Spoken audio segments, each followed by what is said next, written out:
আসসালামু আলাইকুম রহমতুল্লাহি ওয়া বারাকাতুহু।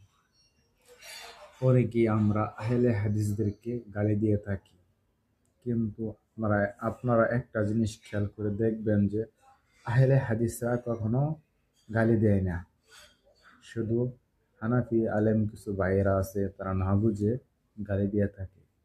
আমি তাদেরকে বলতে চাচ্ছি যে আপনারা কেউ কেউ গালি দিবেন না। কারো যদি ভুল হয়ে থাকে অবশ্যই তার ভুলটা চুপে ধরিয়ে দিবেন, কিন্তু কেউই গালি দিবেন না। আপনারা এটা আমার পক্ষ থেকে গালাগালি করবেন না। আর অবশ্যই আমরা একে আমরা হিংসা করব না। দেখা যাচ্ছে এখন আহলে হাদিসরা হানাফিদেরকে হিংসা করে, আর হানাফিরা আহলে হাদিসদেরকে বেশি হিংসা করে। হিংসা করা যাবে না। আমরা হাদিস কোরআন মেনে চলবো ইনশাআল্লাহ।